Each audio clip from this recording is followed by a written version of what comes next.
deixem que o coração de vocês fique perturbado. Creiam em Deus, creiam também em mim. Na casa de meu pai há muitos lugares para morar. Se não fosse assim, eu lhes teria dito: vou preparar um lugar para vocês. E se eu for e preparar um lugar para vocês, voltarei e os levarei para mim mesmo, para que vocês estejam onde eu estou. Vocês conhecem o caminho para onde eu vou. Então Tomé lhe disse: Senhor, não sabemos para onde vais. Como podemos saber o caminho? Jesus respondeu: Eu sou o caminho, a verdade e a vida. Ninguém vem ao Pai, a não ser por mim. Se vocês realmente me conhecessem, conheceriam também o meu Pai. Desde agora vocês o conhecem e o têm visto. Disse Filipe: Senhor, mostra-nos o Pai, e isso nos basta. Jesus respondeu: Filipe, estou com vocês há tanto tempo e você ainda não me conhece? Quem me vê, vê o Pai. Como você pode dizer: mostra-nos o Pai? Você não crê que eu estou no Pai e que o Pai está em mim? As palavras que eu lhes digo não são minhas. É o Pai que vive em mim quem realiza as suas obras. Creiam em mim quando digo que estou no Pai e que o Pai está em mim. Ou pelo menos, creiam por causa das obras que vocês têm visto. Em verdade lhes digo, quem crê em mim fará também as obras que eu faço e fará obras ainda maiores, porque eu vou para o Pai. E tudo o que vocês pedirem em meu nome, eu farei, para que o Pai seja glorificado no Filho. Se vocês pedirem alguma coisa em meu nome, eu o farei. Se vocês me amam, obedecerão aos meus mandamentos. E eu pedirei ao Pai, e ele lhes dará outro Consolador, para estar com vocês para sempre, o Espírito da Verdade. O mundo não pode recebê-lo, porque não o vê nem o conhece, mas vocês o conhecem, porque ele vive com vocês e estará em vocês. Não os deixarei órfãos, voltarei para vocês. Dentro de pouco tempo o mundo não me verá mais, mas vocês me verão. Porque eu vivo, vocês também viverão.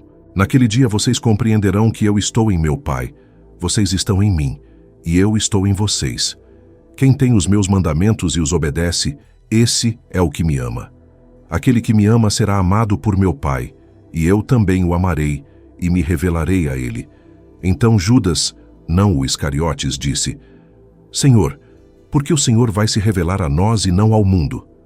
Jesus respondeu: Se alguém me ama, obedecerá à minha palavra. Meu Pai o amará e viremos para ele e faremos nele morada. Quem não me ama não obedece às minhas palavras. Estas palavras que vocês estão ouvindo não são minhas. Elas pertencem ao Pai que me enviou. Tudo isso lhes tenho dito enquanto ainda estou com vocês. Mas o Consolador, o Espírito Santo que o Pai enviará em meu nome, ensinará a vocês todas as coisas e fará vocês lembrarem de tudo o que eu disse. Deixo com vocês a paz. A minha paz lhes dou. Não a dou como o mundo a dá. Não se perturbem os seus corações, nem tenham medo. Vocês ouviram o que eu disse. Vou, mas voltarei para vocês. Se vocês me amassem, ficariam felizes porque vou para o Pai, pois o Pai é maior do que eu. Eu lhes disse isso antes que aconteça, para que quando acontecer vocês creiam. Não falarei muito mais com vocês, pois o príncipe deste mundo está vindo. Ele não tem poder sobre mim, mas vem para que o mundo saiba que eu amo o Pai e faço exatamente o que o Pai me ordenou. Eu sou a videira verdadeira e meu Pai é o agricultor. Ele corta todo ramo que, estando em mim, não dá fruto, e todo ramo que dá fruto ele poda, para que produza ainda mais. Vocês já estão limpos por causa da palavra que lhes falei. Permaneçam em mim, e eu permanecerei em vocês. Nenhum ramo pode dar fruto por si mesmo, se não permanecer na videira. Assim também vocês não podem dar fruto, se não permanecerem em mim. Eu sou a videira, vocês são os ramos. Se alguém permanece em mim, e eu nele, esse dá muito fruto, pois sem mim vocês não podem fazer coisa alguma. Se alguém não permanecer em mim, será como o ramo que é jogado fora e seca. Tais ramos são recolhidos, lançados ao fogo e queimados. Se vocês permanecerem em mim e minhas palavras permanecerem em vocês, peçam o que quiserem, e lhes será concedido. Meu Pai é glorificado pelo fato de vocês darem muito fruto, que assim serão meus discípulos. Assim como o Pai me amou, eu também os amei. Permaneçam no meu amor. Se obedecerem aos meus mandamentos, permanecerão no meu amor, assim como eu tenho obedecido aos mandamentos de meu Pai e permaneço no amor dele. Tenho dito essas coisas para que a minha alegria esteja em vocês e a alegria de vocês seja completa. O meu mandamento é este: amem uns aos outros como eu os amei. Ninguém tem maior amor do que aquele que dá a vida pelos seus amigos. Vocês são meus amigos, se fazem o que eu lhes ordeno. Já não os chamo servos, porque o servo não sabe o que o seu senhor faz. Mas eu os tenho chamado amigos, porque tudo o que ouvi de meu Pai, eu lhes tornei conhecido. Vocês não me escolheram. Eu os escolhi, e os designei para irem e darem fruto, fruto que permaneça. Assim, tudo o que pedirem ao Pai em meu nome, ele lhes dará. Este é o meu mandamento: amem-se uns aos outros. Se o mundo os odeia, lembrem-se de que antes odiou a mim. Se vocês pertencessem ao mundo, o mundo os amaria como se fossem dele. Mas vocês não são do mundo. Eu os escolhi tirando-os do mundo. Por isso o mundo os odeia. Lembrem-se do que eu lhes disse: nenhum servo é maior do que o seu senhor. Se me perseguiram, também perseguirão vocês. Se obedeceram à minha palavra, também obedecerão à de vocês. Eles tratarão vocês assim por causa do meu nome, pois não conhecem aquele que me enviou. Se eu não tivesse vindo e falado a eles, não seriam culpados de pecado. Mas agora não tem desculpa para o seu pecado. Quem me odeia também odeia o meu Pai. Se eu não tivesse feito entre eles obras que ninguém mais fez, não seriam culpados. Mas agora viram e odiaram tanto a mim quanto ao meu Pai. Mas isto acontece para se cumprir o que está escrito na lei deles: odiaram-me sem motivo. Quando vier o Consolador, que eu lhes enviarei da parte do Pai, o Espírito da verdade que procede do Pai, ele testemunhará a meu respeito. E vocês também testemunharão, porque estão comigo desde o princípio. Quando o coração humano se encontra cansado pelas lutas da vida, quando as sombras da incerteza parecem envolver a alma, e quando o caminho parece pesado demais para continuar, a voz de Jesus ressoa através das páginas do Evangelho como um rio de esperança que atravessa o deserto da existência. No coração dos capítulos 14, 15 e 16 do Evangelho segundo João, encontramos palavras que não são apenas discursos, mas promessas eternas que ecoam através dos séculos. São palavras pronunciadas na noite mais intensa da história da redenção, na véspera da cruz, quando o Filho de Deus estava prestes a entregar sua vida pelo mundo. E ainda assim, em vez de falar de si mesmo, ele voltou seu coração para consolar aqueles que o seguiam. Não se turbe o vosso coração. Quantas vezes o coração humano se perturba diante do desconhecido? Quantas vezes a alma vacila quando os caminhos se tornam escuros? Contudo, o Senhor olha para seus discípulos e fala como quem conhece todas as tempestades da alma. Ele não diz que as dificuldades desaparecerão, mas chama seus seguidores a uma confiança profunda e viva. Crede em Deus, crede também em mim. Estas palavras não são apenas uma exortação, mas um convite a entrar em uma confiança que ultrapassa as circunstâncias. Na casa de meu Pai há muitas moradas. Que promessa mais doce poderia ser dada a corações que ainda caminhavam em um mundo cheio de dor? Jesus revela que a jornada do discípulo não termina no pó da terra, mas continua na glória eterna. Ele não fala de um destino incerto, mas de um lugar preparado. Um lugar que não é construído por mãos humanas, mas preparado pelo próprio Filho de Deus. E quem poderia preparar melhor a morada daqueles que ama do que aquele que entregou sua própria vida por eles? E quando ele diz que voltará para levar consigo aqueles que nele creem, não é apenas uma promessa distante. É a declaração de que a história humana caminha em direção a um encontro. O encontro entre o Senhor e aqueles que o seguiram. O encontro entre o pastor e suas ovelhas. O encontro entre o Redentor e os redimidos. Mas o coração humano frequentemente pergunta, como Tomé perguntou naquela noite: Senhor, não sabemos para onde vais. Como podemos saber o caminho? E então Jesus pronuncia uma das declarações mais profundas já ouvidas pelos ouvidos humanos. Eu sou o caminho, a verdade e a vida. Não disse que conhece o caminho, não disse que mostra apenas o caminho. Ele declarou ser o próprio caminho. Quem busca a verdade a encontra nele. Quem procura a vida a encontra nele. Quem deseja chegar ao Pai encontra nele a ponte eterna entre o céu e a terra. E que mistério glorioso está contido nessas palavras. O Deus invisível se revelou no Filho. Quem vê o Filho vê o Pai. Quem conhece o Filho conhece o coração do próprio Deus. Não se trata apenas de religião ou de rituais humanos, mas de relacionamento vivo com o Criador. Jesus então começa a revelar algo que transformaria a história dos seus seguidores. Ele fala de um Consolador que viria, o Espírito da Verdade. O Espírito que não habitaria apenas em templos feitos por mãos humanas, mas no coração daqueles que creem. O mundo talvez não o reconheça, mas os discípulos o conheceriam, pois ele estaria com eles e dentro deles. Que promessa extraordinária! O próprio Deus habitando no interior daqueles que o amam. Não mais apenas uma lei escrita em tábuas de pedra, mas uma presença viva gravada no coração humano. E então Jesus revela o segredo do amor verdadeiro. Se me amais, guardareis os meus mandamentos. O amor que Cristo busca não é apenas emoção ou palavras bonitas. É um amor que se manifesta na obediência.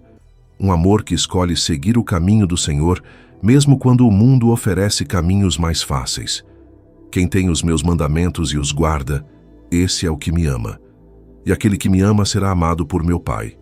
Há aqui um mistério profundo. O amor entre Deus e o ser humano não é uma ideia distante. É uma relação viva, um encontro de corações.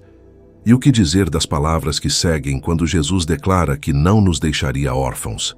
Quantas pessoas vivem neste mundo sentindo-se abandonadas, como se caminhassem sozinhas em meio à multidão?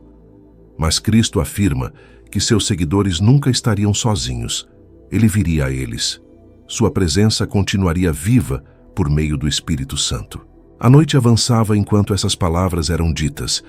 A cruz se aproximava. Ainda assim, Jesus continuava a derramar esperança sobre seus discípulos. Ele lhes fala de paz. Não a paz frágil que o mundo oferece, que depende de circunstâncias favoráveis, mas uma paz que permanece mesmo em meio à tempestade. Deixo-vos a paz, a minha paz vos dou. Não vou-la dou, como o mundo a dá. Não se turbe o vosso coração, nem se atemorize. Que tipo de paz é essa que pode existir mesmo diante da cruz? É a paz que nasce da confiança absoluta no Pai. A paz que sabe que mesmo a morte não pode impedir o cumprimento dos planos de Deus. Então Jesus fala de uma imagem que atravessaria os séculos. Eu sou a videira verdadeira e meu Pai é o agricultor. Nesta metáfora simples está uma das verdades espirituais mais profundas. O ramo não vive por si mesmo. Ele vive porque está ligado à videira. Da mesma forma, o discípulo não pode produzir fruto espiritual separado de Cristo. Permanecei em mim e eu permanecerei em vós. Que convite maravilhoso! Não se trata apenas de seguir um ensinamento. Trata-se de permanecer unido ao próprio Cristo. Assim como o ramo recebe vida da videira, o coração humano recebe vida espiritual quando permanece ligado ao Senhor. Sem mim, nada podeis fazer. Quantas vezes o ser humano tenta construir sua própria justiça, sua própria força espiritual, sua própria esperança. Mas Jesus lembra que a verdadeira vida espiritual nasce da dependência dele. E quando essa ligação é viva, os frutos aparecem. Frutos de amor, frutos de misericórdia, frutos de transformação. Não frutos produzidos por esforço humano apenas, mas frutos que nascem da vida de Deus, fluindo através do coração do discípulo. E qual é o maior desses frutos? O amor. Este é o meu mandamento: que vos ameis uns aos outros assim como eu vos amei. Que medida de amor é essa? Não é um amor superficial. É um amor que se sacrifica. Um amor que perdoa. Um amor que serve. Ninguém tem maior amor do que aquele que dá a sua vida pelos seus amigos. E naquele momento, os discípulos talvez ainda não compreendessem completamente o peso dessas palavras, mas poucas horas depois, veriam esse amor revelado na cruz. Jesus então chama seus discípulos de amigos, não servos apenas, mas amigos, porque tudo o que ouviu do Pai lhes revelou. Que privilégio extraordinário! O Deus eterno abrindo seu coração para aqueles que o seguem. Mas ele também alerta que o caminho do discípulo não seria fácil. Se o mundo vos odeia, sabei que primeiro odiou a mim. A luz sempre incomodou as trevas. A verdade sempre confrontou a mentira. Aqueles que seguem a Cristo muitas vezes enfrentam rejeição. Ainda assim, o Senhor promete novamente o Consolador, o Espírito da Verdade que daria testemunho dele e fortaleceria seus seguidores. E então, no capítulo 16, Jesus prepara seus discípulos para a dor que viria. Eles chorariam. O mundo se alegraria por um momento, mas essa tristeza não seria eterna. Ele compara a dor deles com a dor de uma mulher em trabalho de parto. A dor é intensa, mas quando a criança nasce, a alegria supera o sofrimento. Assim seria com eles. A cruz pareceria derrota, mas a ressurreição revelaria a vitória. E que promessa gloriosa Jesus faz naquele momento. Pedireis ao Pai em meu nome, e Ele vos dará. Até agora, nada pedistes em meu nome. Pedi e recebereis, para que a vossa alegria seja completa. O coração do discípulo seria aberto para uma nova dimensão de comunhão com Deus. O acesso ao Pai seria feito através do Filho. Por fim, Jesus declara algo que ecoa como um hino de vitória sobre todas as tribulações da vida. No mundo tereis aflições. Quem pode negar essa realidade? A vida humana é marcada por lágrimas, perdas e desafios. Mas ele não termina ali. Tende bom ânimo. Eu venci o mundo. Que palavras poderosas! Não disse que talvez venceria. Não disse que esperava vencer. Ele declarou a vitória antes mesmo de ir para a cruz, porque a cruz não seria derrota, seria o trono do amor sacrificial, o lugar onde o pecado seria vencido, o lugar onde a morte perderia seu poder. E assim, através dessas palavras eternas, Jesus continua falando aos corações até hoje. Aos cansados, ele oferece descanso. Aos confusos, ele oferece o caminho. Aos sedentos, ele oferece a vida. E diante de tudo isso, surge uma pergunta que atravessa os séculos e alcança cada coração humano. Permaneceremos ligados à videira ou tentaremos viver separados dela? Confiaremos nas promessas do Senhor ou nas seguranças passageiras deste mundo? Porque aquele que permanece em Cristo nunca caminha sozinho.